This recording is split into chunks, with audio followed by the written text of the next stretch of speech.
Abra comigo a Bíblia em Gálatas 6. Nós vamos ver aqui do verso 9. Do verso 7 em diante. Diz assim, Gálatas 6, 7. Não se deixe enganar, de Deus não se zomba. Aquilo que o homem semear, isso também colherá. Quem semeia para a sua carne, da carne colherá destruição. Mas quem semeia para o Espírito, do Espírito colherá a vida eterna.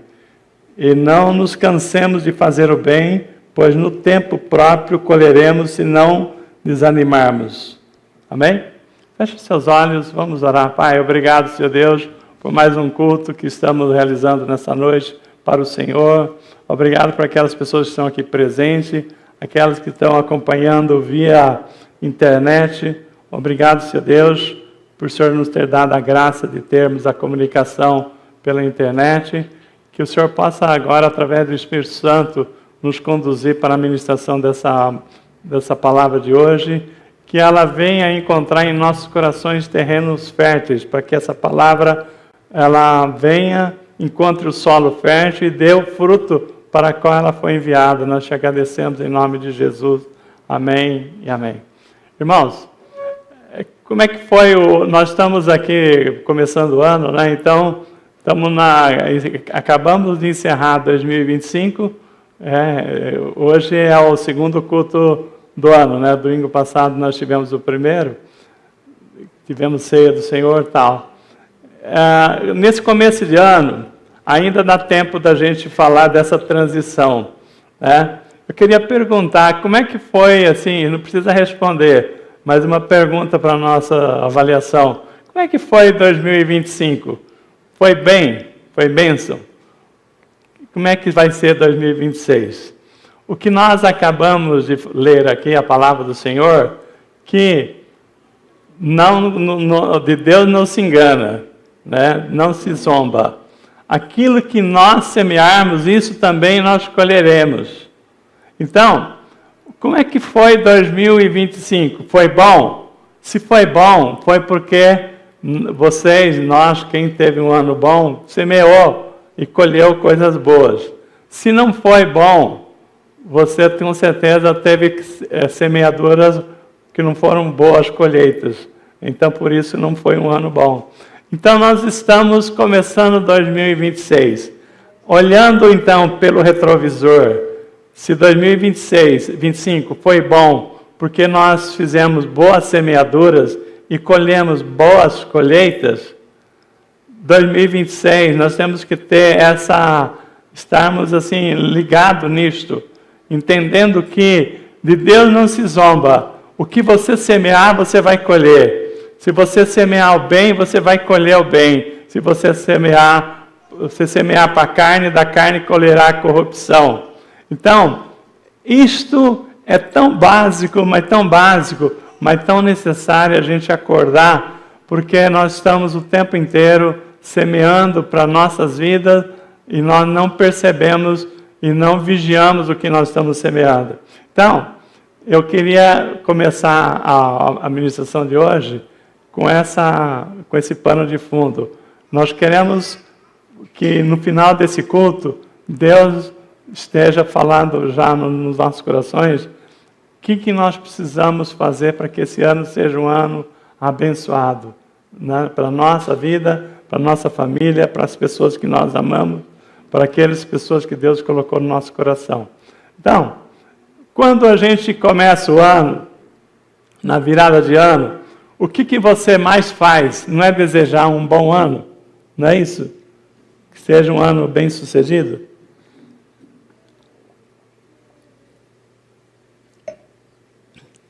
Aí, se nós queremos que 2026 seja um ano bem sucedido, nós precisamos, assim, ver o que nós vamos semear para que tenhamos boas colheitas.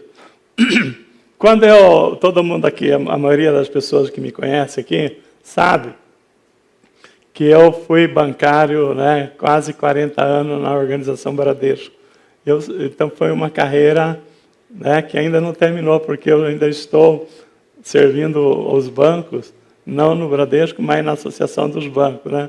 E já fazem, olha, foram quase 40 anos só no Bradesco, e já vai completar 14 anos que eu estou na Associação dos Bancos. Então, mas assim, eu estou falando do Bradesco porque para a gente que trabalhou assim, fez uma carreira longa, a gente costuma dizer, né, quem trabalhou no Bradesco, que é uma faculdade. Aquilo é um aprendizado para a vida, porque a gente aprende muitas coisas, né? Então, e no Bradesco, uma coisa interessante, que eu nunca vi em outra empresa, você pode ter conhecimento, mas no Bradesco, dado que o fundador do Bradesco, Amador Aguiar, ele era uma pessoa protestante, né, conhecedor da palavra, ele instituiu, pensa um banco do tamanho do Bradesco, que todos os extratos que o cliente recebia, ia com a mensagem, Deus é fiel, né? Então, confie em Deus, né? Você já viu algum banco falar de Deus assim? O Bradesco fazia isso no tempo da Amador Aguiar, hoje não mais, porque já é uma outra, né, mudou muito, não que eles não creem, mas assim, mas tem uma frase do Bradesco que marcou muito a minha vida, que essa frase está lá no prédio da diretoria executiva, uma frase que vai mais ou menos daqui até lá naquela parede, escrita assim, só o trabalho produz riqueza, ou pode produzir riqueza, uma coisa assim. Só o trabalho produz riqueza. Então, eu achei essa frase, marcou muito. Eu, por exemplo, né, comecei no banco, tinha 16 anos. Então, eu aprendi com esses princípios, né, que ainda não era a palavra de Deus, mas estava dentro dos princípios, que o trabalho é uma coisa abençoadora, né? Então, quantas pessoas não falam mal do trabalho, né?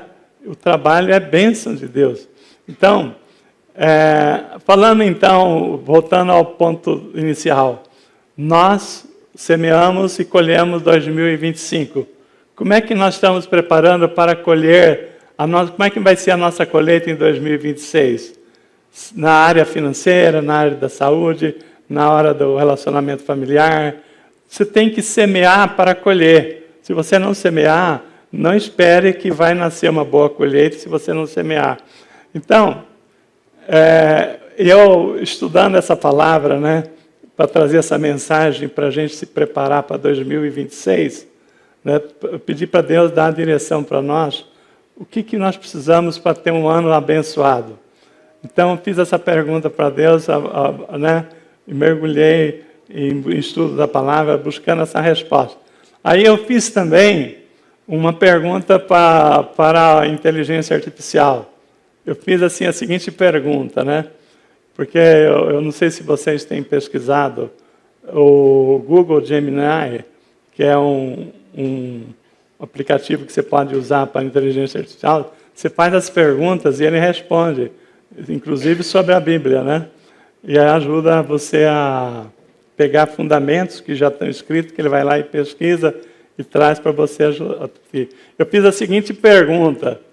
Falei assim, de 1 a 10, sabendo que eu sei que a sabedoria é muito importante para a pessoa ser bem-sucedido, eu perguntei assim para o Google, né, Gemini, qual a nota que você dá para a sabedoria de 1 a 10?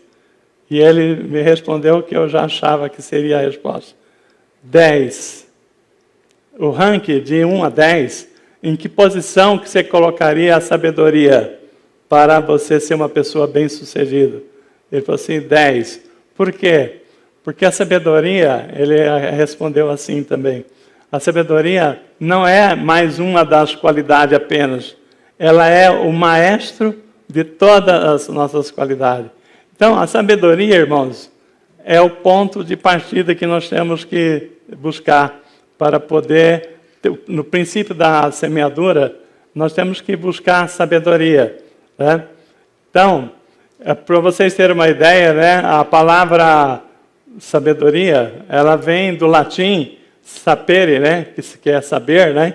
Então é uma palavra que está lá na raiz lá do saber. Então, pense comigo, né? O que faz uma pessoa ser sábia? Então vamos construindo o pensamento aqui. O que faz uma pessoa ser sábia? O que é? Conhecimento, né? Saber. Então, sabedoria vem do saber. Então, a pessoa ser sábia, ela precisa de conhecimento. Então, pensa vocês, se esse computador aqui parasse de funcionar e eu tivesse que abrir ele, consertar para poder continuar a administração, eu ia estar enrolado que eu não conheço nada, né? Quem melhor conhece esse computador aqui? Se fosse um carro, por exemplo, o Cleiton, deu problema no carro. Quem conhece melhor o carro? Sempre é o fabricante do carro, né? Foi ele que fez, né? Quem conhece esse computador melhor que ninguém? O fabricante do computador. Então, quem é que nos conhece melhor do que ninguém? Aquele que nos fez, né? E diz a palavra, né, de Deus que nós somos, Efésios 6, né? Desculpa, Efésios 2:10 diz que nós somos feituras de Deus, criados em Cristo Jesus para as boas obras. Então, a palavra diz que Jesus, né, nos criou. Nós somos feituras de Deus, criados em Jesus Cristo para as boas obras. Então, nisso aqui, nós temos aqui a Bíblia, o manual do fabricante. Então, se nós mergulharmos no conhecimento da palavra, nós temos condições de ter uma vida bem-sucedida, porque, né, nós estamos aqui, o manual do fabricante é onde você acha tudo sobre o produto, né?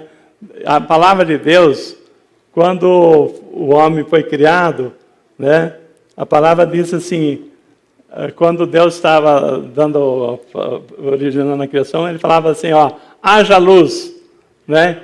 Quem era o verbo? Jesus. Então, Jesus é o verbo, né, que se fez carne e habitou entre nós. Então, ele é o nosso Criador. Ele que fez todas as coisas. Então, quem melhor conhece a nós, senão Jesus? Então, nós temos aqui, toda a criação do homem, do mundo, está na Bíblia. Todo o manual, para nós irmos bem, nós temos que estar muito firme no conhecimento da palavra. Você não precisa decorar a palavra, mas você precisa buscar ter a leitura da Bíblia como uma base para você conhecer a Deus, conhecer aquilo que Deus que nos criou espera de nós. Então, por isso, então, os discípulos disseram a Jesus, né? Quando aquela passagem lá que os discípulos começaram a sair, né? Um para lá, outro para cá, e sobraram só os 12. Jesus perguntou, e vós? Né? Vocês não vão também? Ele falou assim, a quem iremos, se só tu tens a palavra da vida eterna? Só o Senhor tem a palavra da vida eterna. Então, nós temos o que com isso aqui? Que Jesus, né, é Ele que nos conhece melhor que ninguém. A quem nós iremos, se só Jesus que nos fez, que nos criou, é que sabe, que nos ama, que nos enviou, que nos chamou para sermos aqui embaixadores de Cristo aqui na terra. Então, nós temos que conhecer a palavra e, através da palavra, sabermos como é que Deus planejou a nossa vida para que a gente tenha uma vida bem-sucedida. A palavra lá em João 10:10 diz lá que o ladrão veio para roubar, matar e destruir. Mas Jesus me falou assim, mas eu vim para que tenham vida e a tenham com abundância. Então, Jesus veio para que nós, através do conhecimento da palavra, nós pudéssemos ter a vida plenamente, tendo com abundância. Então, isto é de Deus para nós, é a vontade de Deus. Então, dentro desse propósito aqui que nós estamos trazendo, tem uma passagem na Bíblia que está lá em Provérbios 9:10, diz assim, o temor do Senhor é o princípio da sabedoria. Então, se você conhece a Deus, você teme a Deus. Então, você sabendo quem é Deus, o que Deus espera de cada um de nós, então você já começa o seu princípio de sabedoria conhecendo a Deus, sabendo aquilo que Deus gosta e o que Ele não gosta, aquilo que agrada e o que desagrada a Deus. Então, Provérbio 9:10 diz, o temor do Senhor é o princípio da sabedoria. Então, quando nós falamos em temor do Senhor, nós estamos falando em integridade e retidão, estão no temor do Senhor. Citando agora um trecho de Jó 1, 6, 8, diz assim, no dia em que os filhos de Deus vieram apresentar-se perante o Senhor, veio também Satanás entre eles. Então perguntou o Senhor a Satanás, de onde vens? Satanás respondeu ao Senhor e disse, de rodear a terra e passear por ela. E aí perguntou o Senhor a Satanás, observaste meu servo Jó? Porque ninguém há na terra semelhante a ele, homem íntegro e reto, temente a Deus, que se desvia do mal. Então, irmão, pensa você que elogio que Jó recebeu de Deus. Você não gostaria de receber esse elogio? Olha, Deus fala para Satanás, viste meu servo Jó lá na terra? Vi. Aí Deus falou assim para ele, ninguém há na terra semelhante a ele, homem íntegro, reto e temente a Deus e se desvia do mal. Então, Jó, um exemplo para nós daquilo que agrada a Deus, homem íntegro, reto, temente a Deus e que se desvia do mal. É isso que nós temos sido, né? Íntegros, retos, temente a Deus que se desvia do mal. Então, irmãos, o que nós estamos vendo hoje aqui é o seguinte, as boas semeaduras. O que nós estamos semeando? Você tem cuidado para ser apresentado para as pessoas como uma pessoa íntegra, reta, temente a Deus. As pessoas veem isso em você, né? Então, se você está semeando isso, as pessoas estão vendo essa colheita na sua vida. Mas se não estão, então como é que você quer ser uma pessoa elogiada por Deus se você não está semeando isso? Então, você vê que aqui, né, nesse elogio que Deus faz, que Ele valoriza no caráter do homem, é a integridade, retidão e temor a Deus. Eu não consigo imaginar, irmão, uma pessoa que conhece a Deus, conhece a palavra e fazer coisas abomináveis aos olhos de Deus. Esse não tem temor nenhum a Deus. Como é que ele acha que vai ser no dia em que foi chamado para a prestação de conta? Né? Como é que vai ser aquele dia em que Deus chamará todos nós para fazermos a nossa balanço aí da nossa vida? O que nós que fomos chamados para ser nação santa, povo, sacerdócio real, povo de propriedade exclusiva de Deus, para proclamar as virtudes daquele que nos tirou do reino da terra para o reino da luz, como é que eu posso me apresentar sendo Deus me chamou para esse propósito? Como é que eu posso apresentar se eu não tiver dentro do meu perfil essa qualidade de integridade, retidão e temor a Deus? Então, como está lá em Provérbio 9:10, o temor ao Senhor é o princípio da sabedoria. Se nós estamos que para ir bem, sabedoria é a nota 10, no ranking de 1 a 10 de importância, então nós temos que ter esse temor a Deus, buscar a integridade, a retidão. Isso agrada a Deus, isso abençoa as nossas vidas. Amém? Vocês estão entendendo até aqui? Glória a Deus. Aí, irmãos, vamos avançar aqui agora para o Evangelho de Mateus 22:11. 22:11 a 13 fala daquela parábola do rei que celebrou as bodas do seu filho. Né? Então,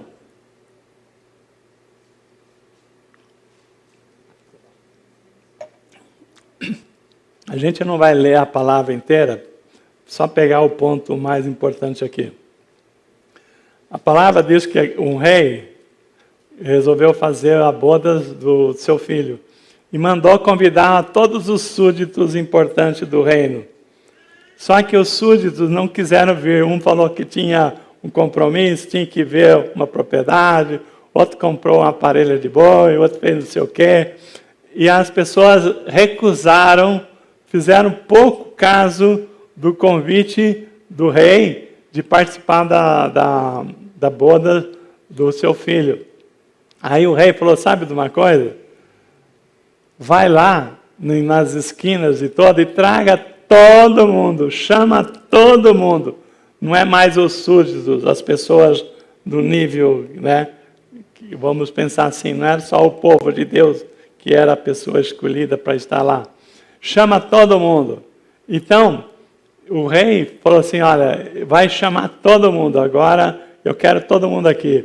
O banquete está pronto, tem comida à vontade, a festa está garantida, mas eu quero todo mundo aqui, não importa o nível da pessoa.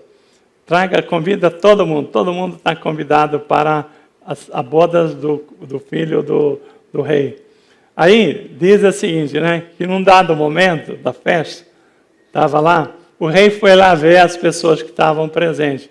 Então, no verso 11, diz assim, entrando, porém, o rei para ver os que estavam à mesa, ele notou ali um homem que não trazia a veste nupcial e perguntou-lhe, amigo, e ele emudeceu. Então, ele perguntou, como é que você está aqui sem as vestes, né? E aí, como entraste aqui sem as vestes nupcial? Então a pessoa emudeceu, né? Amigo, como você entrou aqui sem uma roupa apropriada para o casamento? O homem ficou sem palavras. Aí o rei ordenou ao servente, amarrai-os pelos pés, porque entrasse aqui sem as vestes nupcial, amarrai pelos pés, mãos e lançai-o para fora das trevas. Ali haverá choro e ranger de dentes. Irmãos, não é interessante essa palavra? Você veja que primeiramente, né, Deus, o rei, né, vamos chamar que esse rei era Deus, ele tinha um grupo de pessoas especial para as bodas. Eu vou imaginar que fosse o povo escolhido dele, os súditos. E essas pessoas não atenderam o chamado. Aí ele falou, chama todo mundo que tiver que se encontrar nas encruzilhadas. Só que aí, eu sempre fiquei pensando assim, né, uma explicação mais profunda, para entender por que o rei chamou todo mundo, por que ele foi implicar com um que estava com as vestes que não estava adequada para a veste nupcial. Então, é que havia, quando essa parábola que Jesus contou, é porque havia um costume de quando fazia uma festa assim, era tão assim, a coisa era tão formal, que o rei mandava a roupa também para as pessoas convidadas. Uma roupa adequada. Imagina que era um terno de gala para os homens, para as mulheres um vestido adequado, né? E nós sabemos que Jesus, quando ele vier buscar a noiva, ele quer uma noiva, né, vestida sem mácula, né? Vestido branco, puro, né, sem nenhuma mácula, tal. Então, essas seriam as vestes adequadas do cristão. Mas, aqui, nós estamos vendo aqui, vamos entender a parábola, para depois você entender a aplicação que Jesus quis trazer aqui nessa proposta da parábola. Então, ele falou o seguinte, o rei chegou lá e viu uma pessoa que não estava com vestes adequadas. Eu falei, bom, ele chamou todo mundo. Ali vem pobre, vem rico, vem gente de posse, tem gente sem posse. Só que tem um detalhe. Não era pelo dinheiro, pelo poder aquisitivo, era pela consideração. O rei mandou as vestes além do convite. E essas vestes é para você vir vestida com ela, adequada. Então, Jesus está falando o seguinte, é que eu não sabia desse costume, fiquei sabendo nesse estudo aqui que eu fiz, que havia esse costume. Por isso que Jesus contou essa parábola. Então, o problema não é que tem alguém lá que não tinha dinheiro para comprar as vestes e se deu mal. Não. É porque as pessoas se recusou a aceitar as condições de estar presente. E o que nós sabemos que Jesus falou aqui?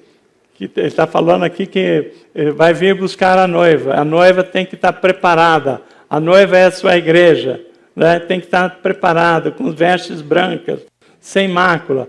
Agora, se a noiva não estiver preparada, ela não vai estar com vestes adequadas para a núpcia, né? Então, aí é um ponto que nós temos que ver, que a pessoa que estava com veste inadequada, ela não aceitou as condições do convite, né? Então Deus, né, fez um convite para todos nós para termos acesso a bodas do Cordeiro, tá? E essa condição não precisa de dinheiro. As condições estão na palavra que nós estamos vendo aqui. Então, por isso, para o céu, a condição para nós estarmos no céu, se nós formos com as nossas roupas, vamos ser barrados. Como é que Deus preparou? Qual a veste que Ele nos deu? Estarmos revestidos de Cristo. Essa é a condição. Se você tem Cristo na sua vida, se você recebeu Ele e as condições da palavra para você estar sendo considerado uma pessoa que, com fé, né, você vai receber a graça, então você vai estar revestido, sabendo, como foi dito na ministração do louvor, né, tudo que foi falado aqui, nós já sabemos todo o que nós temos. Tem um louvor que fala assim: eu já preparei as minhas vestes brancas, estou só te esperando, né? Estamos esperando Jesus voltar. Então, isto é o que nós estamos falando, uma pessoa que tem integridade, retidão e temor a Deus. Ele está esperando a volta de Jesus. Então, ele não está despreparado. Ele não é uma pessoa que quis entrar na festa do seu jeito. Não, é do jeito que Deus convidou. Revestido de Cristo Jesus. Amém? Vocês conseguem entender essa parábola aqui com essa colocação? Então, glória a Deus. Então, o que nós precisamos naquele dia para estarmos nesse banquete? Estarmos revestidos de Cristo. Então, se você quer herdar o reino do céu, a condição é essa, né? Aquele que está revestido de Cristo, ele está preparado para entrar na grande bodas do Cordeiro. Então, o primeiro passo para nós cristãos, ter o Senhor Jesus como seu Senhor, porque Ele é o nosso autor e consumador da nossa fé. O que nós falamos lá em Efésios 2:10? Que nós somos criação de Deus, feitos em Jesus Cristo, criatura de Deus, feitas em Cristo, criada em Jesus Cristo para as boas obras. Então, o primeiro passo é ter Jesus Cristo como nosso Senhor e Salvador. O segundo passo, sabendo que Jesus Cristo, conhecendo a palavra, que Ele é o nosso advogado fiel, Ele está lá nos defendendo toda vez que nós precisarmos de uma ajuda, Ele intercede por nós, sabendo que nós somos a igreja de Cristo, que Ele voltará para buscar a sua igreja, a noiva sem mácula, que no último dia Ele será o juiz que julgará e apartará o joio do trigo. O terceiro passo é saber o que Ele espera de nós. Então, o primeiro passo é você ter Jesus Cristo como seu Senhor e Salvador. Saber a posição de Jesus Cristo. Ele está lá, Ele foi lá para preparar a morada para nós, né? Ele é o nosso advogado fiel, nos defende junto ao Pai. Quando o diabo vem com acusações contra a mim e você, ele vai lá e fala: esse aqui eu defendo, né? Porque ele foi justificado pelo meu sangue. Eu já paguei por esse pecado. Então, a pessoa que tem fé, que está revestida de Cristo, tem a intercessão do nosso advogado, nos defende. O terceiro passo, sabendo disso, nós temos que saber o que Ele espera de nós como sua igreja na terra. Nós estamos sendo diligentes no propósito que Jesus nos chamou. O que Jesus pediu para nós em Mateus, no Ide? Ide pregar o evangelho a todas as nações, né, ensinando tudo aquilo que eu vos ensinei, batizando em nome do Pai, do Filho e do Espírito Santo. É esse que Deus espera de nós. Irmãos, o planejamento da nossa reunião tem um monte de oportunidade para a igreja participar e juntos nós cumprir esse papel, tá? Do ID, tá? Trazer as pessoas que estão lá fora perdidas, sem nenhuma esperança, e trazer ela para o mesmo lugar que nós estamos, que é no reino da luz. Então, quando nós cantamos aqui, né? Queremos o teu nome engrandecer e agradecer-te por tua obra em nossas vidas. Quando você canta isso, você lá fora, amanhã, segunda-feira, ou quando você sai aqui da igreja, você tem feito isso? O que você tem feito para engrandecer o nome do Senhor? Você tem falado o que o Senhor tem feito na sua vida, para as pessoas? Irmão, eu já falei para vocês, mas vou falar de novo. Depois desse milagre que Deus fez na minha vida, eu nunca falei tanto de Deus como nesses 2 meses. Todas as pessoas que vêm... Aliás, eu passei para neurologista, no dia 8, e ela, de novo, ela falou do milagre que Deus fez na minha vida. Irmão, eu estava no bico do corvo, Deus foi lá e me tirou, porque realmente foi grande o que Deus fez na minha vida, e eu não canso de falar para as pessoas como é que foi todo o livramento. Então, pessoas que nunca quis saber da palavra, elas estão parando e entendendo quem é Deus. Então, nós temos que engrandecer o nome do Senhor. O que Deus tem feito na sua vida, você tem contado para as pessoas? Você tem falado quão grande é o nosso Deus? Quão grande é o Senhor? Irmãos, se você canta aqui na igreja, mas não fala lá, você não está preparando aqui o terceiro passo, que é fazer aquilo que Jesus espera. Jesus nos dá as bênçãos, mas conte as bênçãos. Fala o quão grande é o nosso Deus, quão grande o Senhor ao cuidar da sua vida, da sua casa, do seu trabalho. Se você parar, você vai ver motivos para falar bem do Senhor. Então é isso que nós temos que fazer essa pergunta, né? O que nós temos feito na prática para engrandecer o nome do Senhor? Então, agora a Bíblia foi escrita para a gente aprender com os apóstolos que viveu com Cristo, né? Que escreveu todos os ensinamentos de Jesus. Então a Bíblia é para nós aprendermos com os apóstolos, os seus escritos, as suas experiências. Então, eu convido você a abrir 2 Pedro 3,14. Se você é um servo do Senhor Altíssimo, um obreiro de Deus, então você tem que estar seguindo aqui 2 Pedro 3,14. Abre para mim aí. Olha, antes de entrar nessa parte aí, na Bíblia, no papel, está escrito assim um chamado assim na NVI. Está dizendo assim, né? O cristão tem 3 coisas que o cristão deve fazer. Primeira coisa, o cristão, isso é Pedro falando para nós, né? Igreja. Todo cristão deve esperar no Senhor. O que é esperar o Senhor? O que você entende por esperar o Senhor? Eu vou sentar lá em casa e ficar esperando Jesus chegar? Não. Esperar o Senhor é viver como se Cristo fosse voltar hoje à noite. Se Cristo voltar hoje à noite, seja para levar a igreja, ou só você, ou só eu, você está pronto. Né? Então, o que isso quer dizer, irmãos? Não tem tempo para se arrepender. Arrependa-se já daquilo que você está fazendo que não agrada ao Senhor. Porque a qualquer hora Cristo pode voltar. Então você tem que viver, todo cristão deve viver, esperando o Senhor. Ou seja, como se Cristo fosse voltar hoje à noite. Né? Depois do culto, ou nem esperar o culto terminar, Jesus vem e levar a igreja. Se você está preparado, amém, venha Cristo. Ora vem, Senhor Jesus, né? Mas se você não está preparado, Você precisa agora, ainda nesse culto, antes do culto terminar, se arrepender daquilo que você está em falta com o Senhor. Porque depois não vai haver tempo para isso. Amém? Então, todo cristão deve esperar o Senhor como se Ele viesse hoje.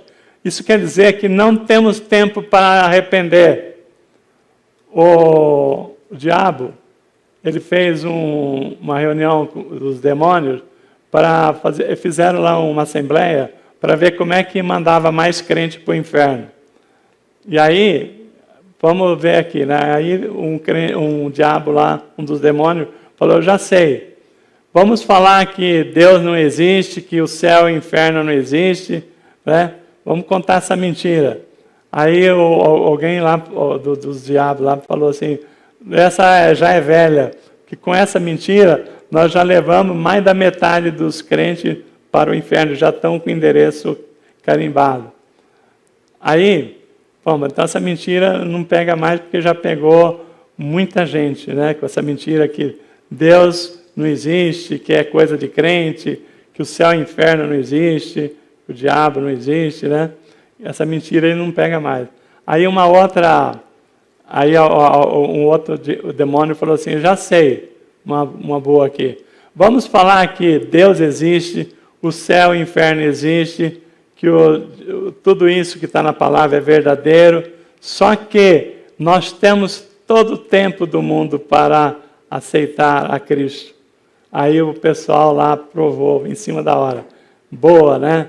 Então, com isso, nós vamos levar o resto dos crentes para o inferno. Então, está indo muita gente para o inferno, porque eles acreditam que Deus existe, que a palavra é verdadeira, que o inferno existe, mas que é cedo, que não é a hora ainda de vir para Cristo. Irmãos, é a hora da gente se arrepender, porque a hora, ninguém sabe, é agora. Então, o cristão deve viver como se Cristo fosse voltar hoje. Amém? A segunda coisa, viver uma vida reta.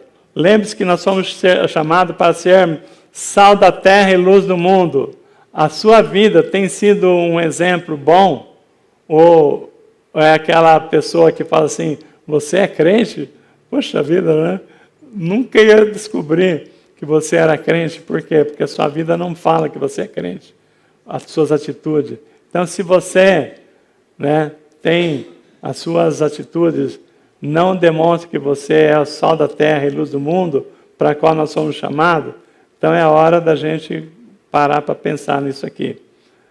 Estudar as Escrituras e crescer em Cristo. Então nós precisamos conhecer a Bíblia, não parar de estudar a palavra de Deus, acompanhar os estudos, que tudo aquilo que a igreja está trazendo é para o crescimento. O que Jesus ensina para nós sobre os dois alicerces? Ele não fala que aquele que construía sua casa na rocha, né? Porque ele fala assim, virão as chuvas, os ventos vão ser fortes, e aquele que construiu a sua casa na rocha é aquele que colocou a sua alicerce em Jesus. O vendaval vai vir porque vai pegar a casa tanto de quem fez na rocha, como de quem fez a casa na areia. Então, quando Jesus explica isso aqui, ele fala dos dois alicerces, porque a pessoa que conhece a palavra, mas não a pratica, é como a pessoa que construiu a casa na areia. A hora que veio a chuva, bateu o vento, a destruição foi total, né? Agora, aquele que colocou a sua casa na rocha, é aquele que ouviu e colocou em prática. Então, irmão, se você tem ouvido a palavra e ainda não colocou em prática, hoje é dia que Deus está te chamando para tomar uma providência. No verso 14, então, diz assim a palavra, né, que nós estávamos vendo, 2 Pedro 3,14. Por essa razão, pois, amado, esperando essas coisas, que Jesus vai voltar, né, a qualquer hora, empenhai-vos. O que é empenhai-vos? Fazer um compromisso, um concerto com Deus, né, para ser de achado em paz, né, para ser de achado por eles em paz.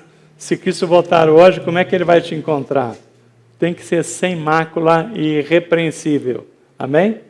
Então, que Jesus voltar hoje, se você tiver alguma coisa que você fez ainda hoje, você estava pensando nisso, a palavra diz que, 1 João 9, que Deus é fiel para perdoar os nossos pecados. Então, nenhuma condenação há para aqueles que estão em Cristo. Se você se arrepender e pedir perdão, Deus imediatamente perdoa. Então, o que diz aqui? Vamos ler segundo essa versão que está projetada. Portanto, amado, enquanto espera essas coisas, Jesus voltar, empenhe-se para que Deus os encontre imaculado, inculpáveis e em paz com Ele. Se você tem alguma coisa te acusando aí, né, em situação que você precisa de um conserto com Deus, não tarde fazê-lo, faça ainda hoje, para que você seja encontrado sem mácula e irrepreensível. Bom, o que nós falamos aqui? Nós estamos falando de integridade e retidão. A palavra diz que sede santo, porque eu sou santo, diz o Senhor. Então, santidade gera autoridade. Então, a Bíblia fala na palavra lá em Efésios, da armadura de Deus, fala o seguinte, que as nossas... Desculpa aí. Deixa eu limpar de novo aqui que não funcionou.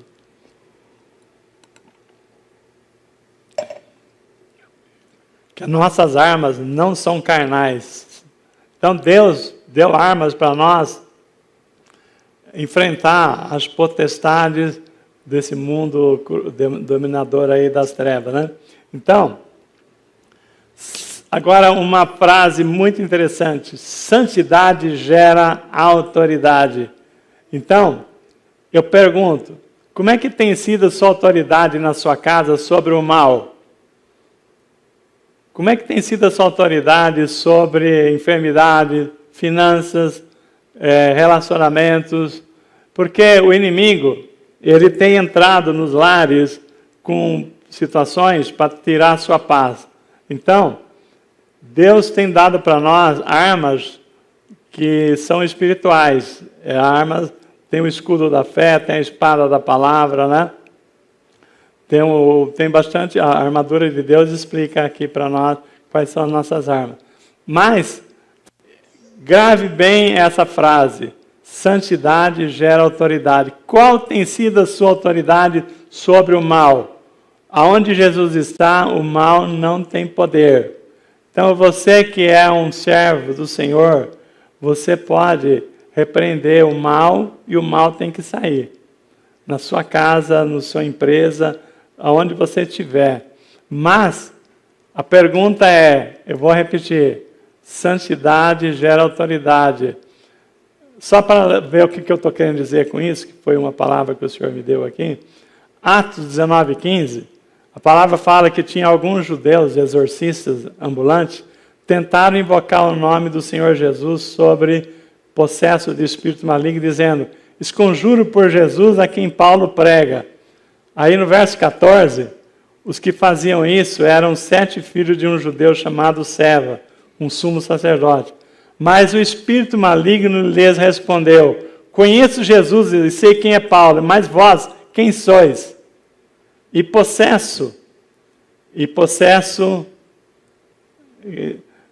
possesso do espírito maligno saltou sobre ele, subjugando a todos, de tal modo prevaleceu contra ele, que desnudos e feridos fugiram daquela casa. Então, irmão, qual é a autoridade que você tem? Se você não tiver santidade nenhuma, o demônio vai falar assim, quem é você? Eu conheço Jesus, conheço Paulo, conheço, né, o fulano, mas você, quem é você? Então, se você usar o nome de Jesus, mas não tiver em santidade, o demônio vai te dar uma surra. Já está escrito aqui na palavra que aconteceu. Então, quando eu conheci a palavra, lá atrás, que eu era bem começando, ainda não tinha maiores informações, tinha um problema lá no interior, né, na cidade que eu morava lá, que a família minha mora, que de uma pessoa possessa, que foram 5 pessoas lá tentar resolver a situação, e aquela pessoa bateu em todo mundo, arrebentou o carro da polícia, né? Então o processo arrebentou com todas as pessoas que tentaram. Aí, sabe o que eu aprendi quando eu comecei a conhecer a palavra? Falei assim, olha, não se atreva a falar com pessoa que tiver com espírito maligno, porque senão você vai se dar mal. Não faça isso. Irmão, olha que ensino. A palavra diz, a santidade gera autoridade. Se você fala em nome de Jesus, mas se você não estiver em Cristo, quem é você para usar o nome de Jesus? O demônio vai falar assim, eu conheço Jesus, mas quem sois vós? Mas se você é uma pessoa que está seguindo a palavra e é fiel ao Senhor, então a autoridade é dada para você repreender. Mas se você, o próprio Jesus falou, né, que bateu lá na porta dele, Senhor, Senhor, em teu nome eu fiz isso, fiz aquilo. Ele falou assim, ó, apartai-vos de mim, vós que praticais iniquidade, porque eu nunca vos conheci. Então, irmão, vigia, santidade gera autoridade. Às vezes nós estamos reclamando, nós estamos orando e tem situações ruins que não tá, as suas orações não estão fazendo efeito. Busque ver como você está na sua vida espiritual, porque realmente existem coisas que os crentes gostam de ir nas frases, as frases que já dá a receita do sucesso, né? Por exemplo, Tiago 4,7, ele fala, sujeitai-vos, portanto, a Deus, mas resisti ao diabo e ele fugirá de vós. Eu tenho certeza que muitos de vocês já expulsaram o espírito maligno, né? No nome de Jesus, como eu tive a oportunidade de fazer às vezes que me foi submetido. E ele realmente acata a ordem, o nome de Jesus. Mas vigia como é que você está. Porque as pessoas falam o seguinte, né? Resistir ao diabo, ele fugirá de vós. Só que antes de resistir ao diabo, o pastor Rodrigo já pregou aqui, nós temos que sujeitar a Deus. Você tem se sujeitado a Deus? Deus está falando, isso aí é abominável, isso aí o filho meu não faz, e você continua fazendo, que autoridade você vai ter contra o mal? Então, nós precisamos primeiramente submeter a Deus. Então, Deus está falando, tudo isso é possível se você estiver dentro daquilo que eu falei, integridade, retidão, né? Buscar ser de santo porque eu sou santo. Aí eu pergunto, o que acontece quando submetemos a Deus? Pensa comigo, você que tem criança pequena, né, filhos pequenos, como é que as crianças, elas gostam que o pai fica perto quando ela está brincando, fazendo alguma coisa lá? Ela não gosta, por quê? Ela quer ficar à vontade, porque se o pai e a mãe estiver vendo, vai ver que elas estão fazendo coisa errada e vai dar bronca nela. Então, pensa comigo, por que as crianças não gostam que os pais fiquem olhando tudo que elas estão fazendo? É porque não vai aprovar o que elas estão fazendo, né? Uma criança quer brincar com faca, uma faca afiada, o pai vai deixar? De jeito nenhum, né? Uma criança quer fazer uma coisa perigosa, tal. Então, aquilo que a criança quer fazer, ela não quer do pai, vai para lá, deixa eu aqui, né? Por quê? Porque ela quer ficar à vontade, sem a bronca do pai. Então, pense no filho pródigo, para vocês entenderem aqui. Porque, o que acontece quando submetemos a Deus? Nós estamos debaixo dos olhos de Deus, então nós não temos liberdade para fazer as coisas erradas. Então, as pessoas não gostam de submeter a Deus porque Ele quer liberdade para fazer do seu jeito, não do jeito que o pai aprova. Pensa no filho pródigo. A palavra diz que quando o filho pródigo pediu a sua parte da herança para o pai, ele falou assim, me dá a minha herança, e ele pegou aquilo e foi para o mundo. O que quer dizer ir para o mundo? Foi para longe dos olhos do pai, para poder fazer as coisas que ele tinha vontade de fazer, que o pai jamais aprovaria. Então, por que as pessoas não submetem a Deus? Porque se ela submeter a Deus, ela tem que estar fazendo debaixo dos olhos de Deus. Então, as pessoas sabem, mas se Deus está me vendo aqui, como é que eu vou fazer? Né? Então, eu tenho que ficar longe dos olhos de Deus. Então, as pessoas não submetem a Deus porque elas não querem fazer a segunda vontade de Deus. E por isso que o filho pródigo, ele saiu, ele pegou o dinheiro dele, saiu para o mundo, gastou em coisas erradas, queimou toda a grana com falsos amigos, né? Que queriam só aproveitar da bobeira dele lá. E depois, quando ele gastou tudo, que caiu a ficha, né? Que aí ele falou assim, puxa vida, né? Aí veio a fome e ele viu quanto que ele estava bem quando ele estava junto com o pai. E quanto que ele errou em ter se afastado do pai. Então, o que é submeter a Deus? É estar fazendo as coisas aos olhos do pai, né? Pensa onde o filho pródigo, onde ele estava. O que você, quando vocês vê a história do filho pródigo, o que nós aprendemos naquela lição? Que ele estava com o pai, ele tinha tudo. Ele era uma pessoa muito rica, o pai, né? Tinha uma fortuna, tinha fazenda, tinha empregado, ele tinha de tudo. Aí ele sai da presença do pai, né? Ele foi parar onde? Foi parar no chiqueiro de porcos, para poder, a fome veio, né? E ele não tinha dinheiro, ele teve que estar comendo comida de porco. Então, irmãos, agora nós estamos falando aqui da semeadura e da colheita, né? Vamos ver aqui o seguinte, qual é o papel do diabo toda essa história aqui? O papel do diabo é mentir e enganar o cristão e destruir a obra de Deus. Então, pensa, vocês já viram alguma vez, vocês foram para a praia, tinha lá uma criança fazendo um castelo de areia na praia? Então, tem a criança com os pais ali fazendo um castelo, todo cheio de arte e tal, né? E tem aqueles invejosos, né? Que gostaria de estar fazendo, mas não tem aquela dedicação.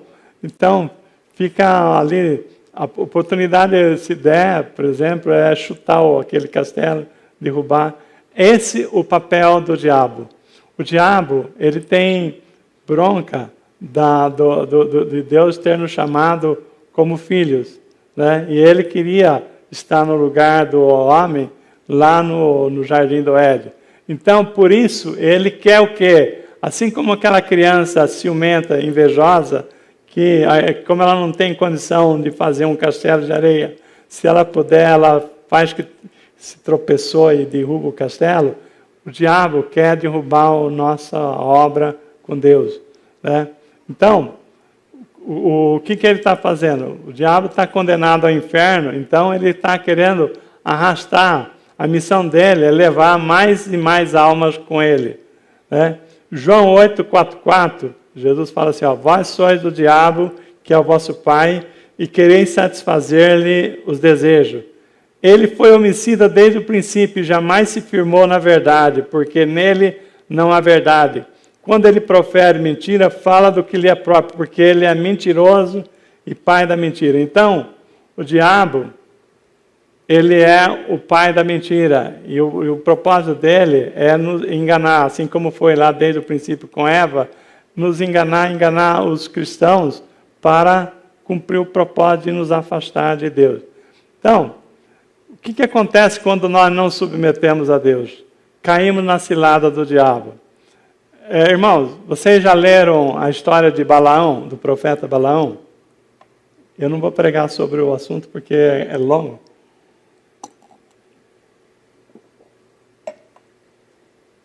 Vamos lá em Número. A palavra diz que Balaque, o rei dos Moabitas, viu que o povo de Deus vinha tomando as terras todas, né? Ele chamou Balaão para profetizar, amaldiçoar o povo de Deus. E Deus falou, não, você não vai amaldiçoar. Mas aí, o rei lá prometeu um monte de benefício e tal, e ele falou assim, eu não posso, eu não tenho poder. contra o povo de Deus não há maldição. Mas, Balaão, ele fez uma coisa muito particular do diabo. Ele sabe, o diabo sabe que não consegue atingir a nós que estamos em Cristo. Mas ele vem com o pecado. O salário do pecado é a morte, né? Então, através do pecado, ele nos tira os benefícios e a proteção de Deus. Então, vamos contar aqui a história de Balaão. Rapidinho. Balaão, ele não tinha... O rei Balaque, né, que é o rei dos Moabitas, né? Ele queria que Balaão amaldiçoasse o povo de Deus para ele não invadir as terras dele, né? Aí Balaão falou o seguinte, olha, está lá em Números 31, 16. Eis que estas, por conselho de Balaão, fizeram prevaricar os filhos de Israel contra o Senhor, do caso de Peor, pelo que houve praga entre a congregação do Senhor. Então, Apocalipse 2,14, que o pastor Jorge leu hoje, né, 2,17, né? Apocalipse 2,14, na carta à igreja de Pérgamo, o Senhor fala assim, ó, tens aí na igreja, tenho contra vós que tem aí na igreja, os que praticam a doutrina de Balaão. O que é a doutrina de Balaão? Balaão não podia amaldiçoar o povo de Deus, porque Deus falou, você não vai amaldiçoar. Então ele falou para o rei, ó, contra o povo de Deus, nenhuma maldição faz efeito. Aí, mas tem um jeito de vocês ganharem do povo de Deus, é fazendo eles pecarem. Porque a hora que eles pecam, ele perde a proteção de Deus. Irmão, quais foram a cilada que ele ensinou o rei de Moabe lá para fazer com que o povo de Deus fosse prejudicado? A lógica era simples, se Israel pecasse contra Deus, a proteção divina seria removida e o próprio Deus o puniria. Então, a palavra diz o quê? Romanos 6, né? O salário do pecado é a morte, mas o dom gratuito de Deus é a vida eterna. Então, Deus falou o seguinte, se pecar, morrerá, é certo que morrerá. Deus não tem como voltar atrás, porque essa palavra é Ele que deu, né? E Ele falou o seguinte, você vai morrer, mas e agora? Então, Ele deu Jesus para morrer por nós, porque não tinha como o pecado não ser pago com a morte. Nesse caso aqui de Balaão, o diabo armou a seguinte cilada e arma essa cilada para nós, igreja de Cristo. Sedução. Em vez de atacar os exércitos, porque ele não ia conseguir ganhar dos exércitos de Deus, os moabitas e os midianitas enviaram suas mulheres ao acampamento de Israel para seduzir os homens. Viram, homens? O diabo sabe que ele não pode contra você quando você está em Cristo. Mas se você pecar, você perde a proteção de Deus, porque você sai da proteção de Deus com o pecado. Então, a primeira coisa que ele fez foi a sedução. Ele, ao invés de mandar exército, ele mandou mulheres para seduzir os homens. Segundo ponto, idolatria. Baal-Peor, né, era um deus lá do povo lá. Então, uma vez os homens estavam envolvidos sexualmente, os israelitas foram convidados para sacrifício aos deuses locais. E o terceiro ponto aqui foi a quebra da aliança. O povo começou a adorar Baal-Peor e a comer as ofertas dos ídolos, violando diretamente os mandamentos de Deus. E o que aconteceu? Se você ler lá em Número 31, 16, fala assim, eis que essas foram, por conselho de Balaão, deram ocasião aos filhos de Israel de prevaricar contra o Senhor, no caso de Peor, pelo que houve aquela praga entre a congregação do Senhor, e morreu muita gente pela punição de Deus. Então, irmão, o povo não conseguia, o exército não conseguia fazer mal ao povo de Israel, mas o Balaão deu uma dica, falou assim, olha, mas se eles pecarem, eles perdem a proteção de Deus. Então, Isso aqui é o que acontece nos dias de hoje. O diabo, ele usa o pecado como isca para atrair e tentar o crente. Eu não sei se vocês alguém aqui gosta de pescar, eu sei que o irmão Antônio gosta, né? Eu sou uma pessoa que já pesquei muito, assim, mas faz muito tempo que eu não vou pescar. Então, o que é o objetivo da isca? Se você é um pescador ou você já viu alguém pescar, qual é o objetivo da isca? Esconder o anzol, não é isso? O objetivo da isca não é esconder o anzol. Então, você não pode deixar o anzol à vista, porque senão o peixe fala, isso aqui é perigo, e ó, sai correndo, né? Então, o que você faz com a isca? Cobre o anzol. Aí o peixe, você tem que cobrir o anzol com algo muito prazeroso para atender os interesses daquela pessoa. É isso que o diabo faz. Ele pega, cobre o anzol, né? A isca do diabo, né? Vem tentar o homem, a mulher, é cobrir o anzol, a gente não vê o perigo que está por trás de se afastar de Deus, de perder a proteção de Deus. E aí, o que ele coloca lá para nos atrair? Algo muito que você tem um ponto fraco, né? Se é consumo, se é poder, se é riqueza, alguma coisa que te tira, desperta você, sai do seu normal. Então, por trás da minhoca, né, tem um anzol enfiado lá, preparado para furar a boca do peixe. Por trás dessas aciladas aí, a isca é um atrativo, né, para você pegar o peixe. Irmão, quando eu tinha 10 anos, que eu trabalhava no sítio, na roça, eu era uma das minhas missões, a gente tinha uma plantação de algodão, eu era matador de formiga. Eu tinha que cuidar da lavoura, porque as formigas saúva, elas adoravam comer o algodão. E o algodão, tinha um monte de capim lá, ela não ia no capim, ela ia na roça de algodão. E se você, nos anos 40, 50, houve até uma campanha no Brasil, acabe com a formiga antes que ela acabe com o Brasil, né? Era tamanha a quantidade de formigueiro, né? Então eu era a pessoa responsável lá no sítio de ver se achava trilho de formiga, né? Quando você ia lá, eu tinha que andar na lavoura, procurar. Se via um trilho, você já sabia que aquele trilho estava indo para um formigueiro. E qual era o veneno mais eficaz para matar as formigas? Eram umas iscas. Então, eles colocavam umas iscas lá no trilho, as formigas, porque a formiga, ela faz um formigueiro a alguns metros de profundidade, né?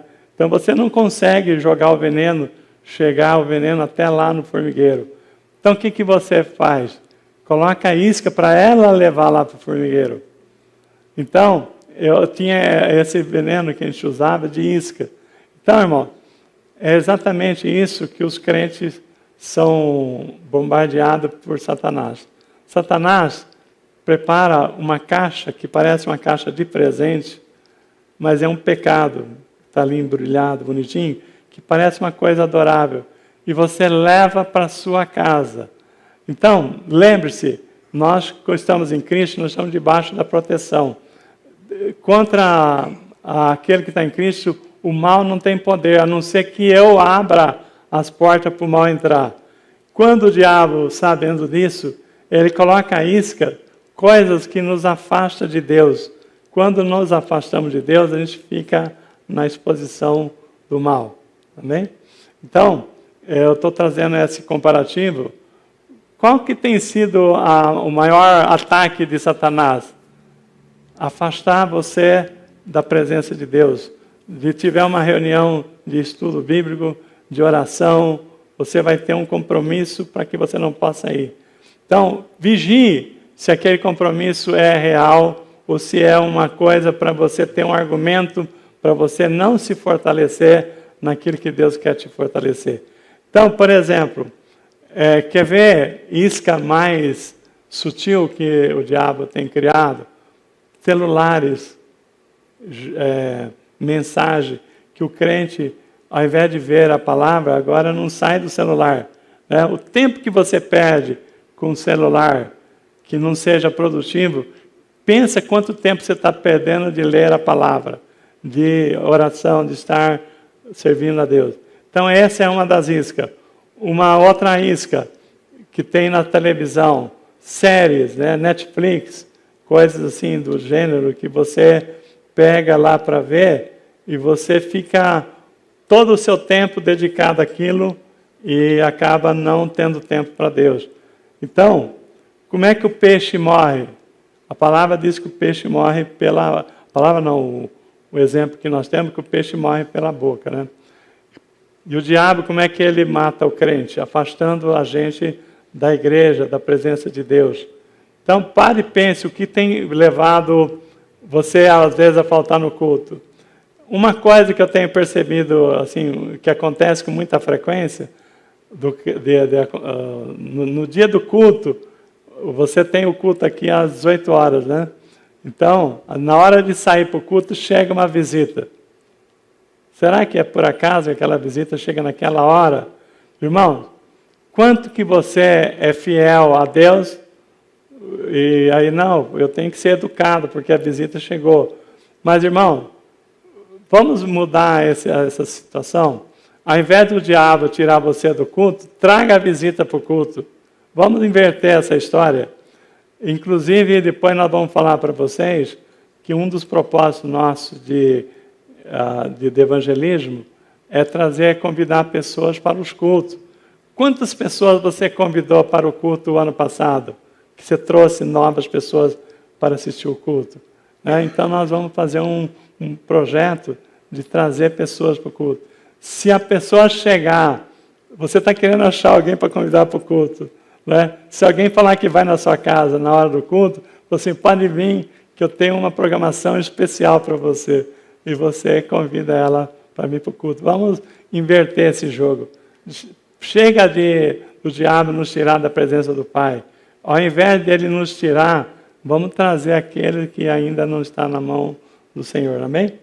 Bom, a pergunta é... o crente morre por aquilo que faz pecar, né? Jesus falou lá em Mateus 5:29, se o seu olho direito te fizer pecar, arranque-o e lance fora. É melhor perder uma parte do seu corpo do que ser todo ele lançado no inferno. Quais as tentações que têm atraído você para o pecado? Ah, pastor, pecado? Que tem te afastado de Deus, que tem tirado você da presença de Deus. Irmãos, uma coisa muito importante. Uma vez a gente teve um evento de casais lá em Pompeia e o preletor que veio lá dos Estados Unidos, ele falou assim, olha, a visão que nós tivemos é o seguinte, casais levantados pelo Senhor, teve uma visão que esses casais estavam vindo e entravam numa lagoa e se afundavam, né? Casais que Deus preparou para ser pessoas abençoadoras, estavam sendo tragados. Então, foi feita uma campanha, né, um trabalho para a gente alcançar esses casais, trazer a palavra, trazer a ministração, porque Deus está nos preparando para sermos o exército de Cristo que vai marchar. E a palavra que diz que as portas do inferno não prevalecerão contra a igreja de Cristo que vai marchar. Agora eu pergunto, como é que Deus vai nos usar se você estiver enfermo? Enfermo como, pastor? Enfermo, não estiver firme na palavra, se qualquer coisa você não tem assim, motivação para oração, não tem motivação para ouvir a palavra de Deus, aquilo que Deus está querendo usar você, a sua casa, para ser bênção. Então, nós temos que estar vigilante, né, nisso aqui, porque o diabo, ele quer nos afastar dos propósitos de Deus.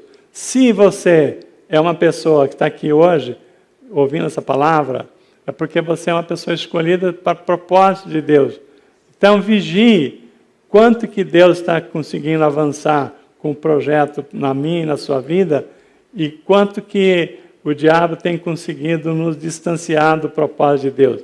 Então, o diabo é muito esperto, ele vem com situações, ele é especialista em mentira, como nós falamos, ele é o pai da mentira.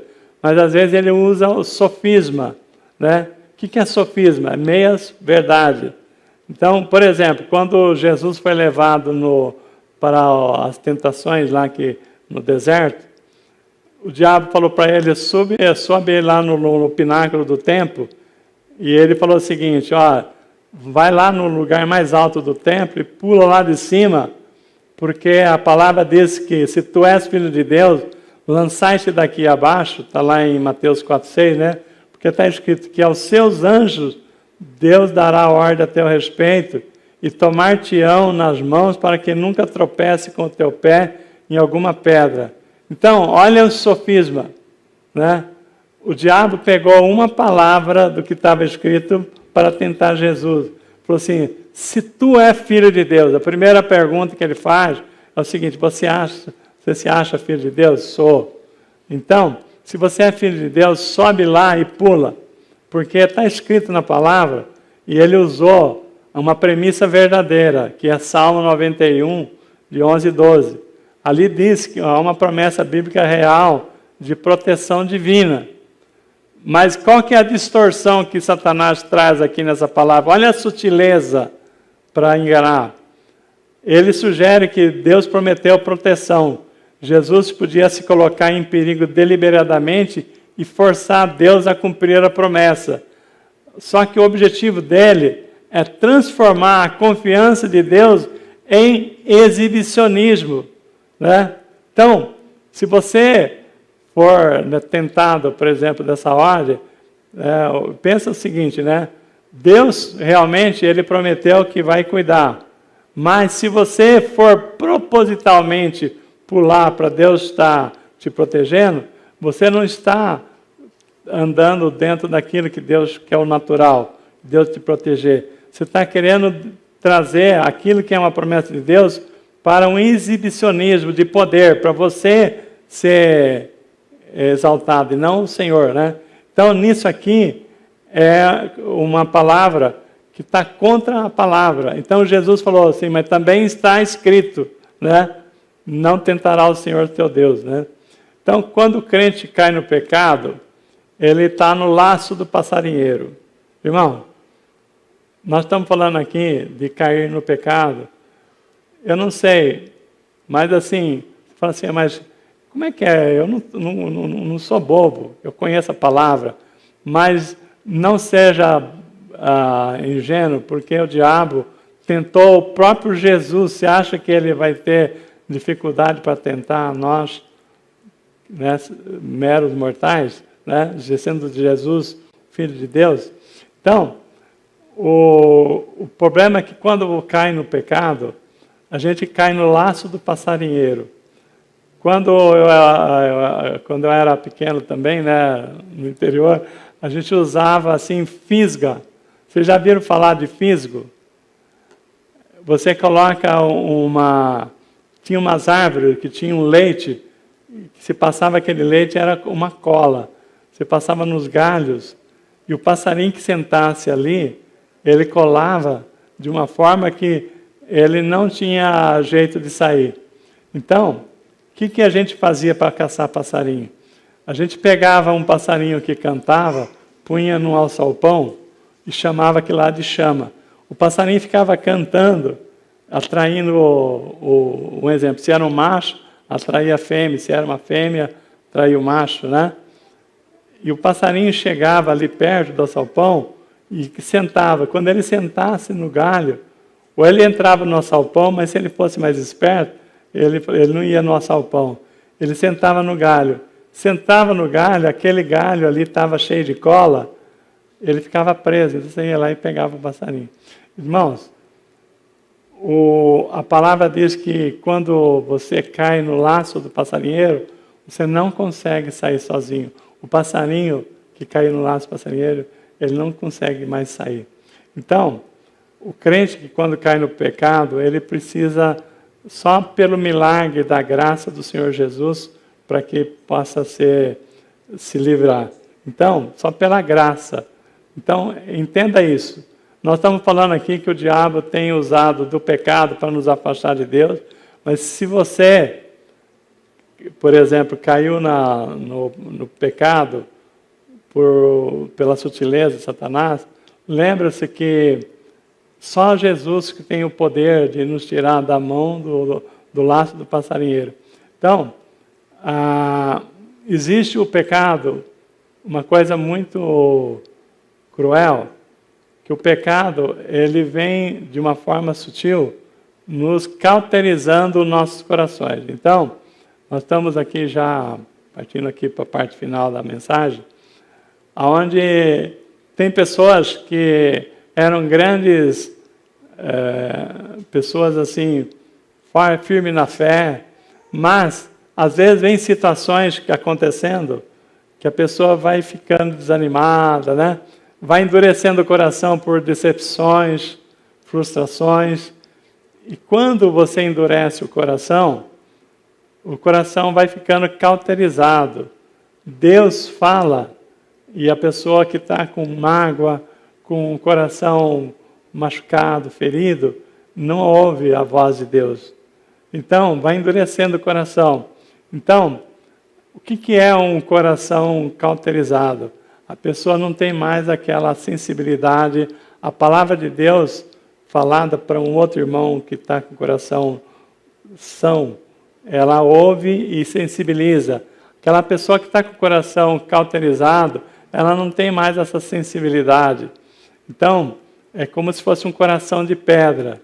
Então, para isso, irmão, é triste porque a fraqueza espiritual começa daí, do coração endurecido. Então, para isso, a pessoa não tem mais piedade, já não tem mais o espírito de misericórdia.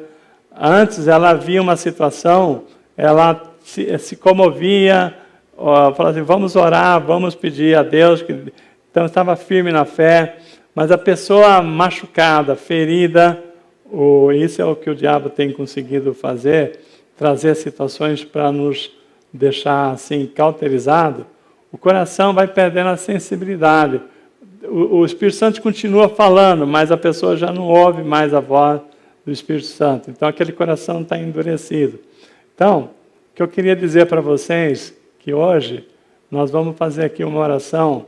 Se tem alguém aqui com o coração ferido, machucado, que precisa de ser tratado, nós vamos estar fazendo uma oração aqui para que Deus venha quebrar toda essa dureza de coração, porque a palavra está lá em Ezequiel 36, 26, uma promessa do Senhor.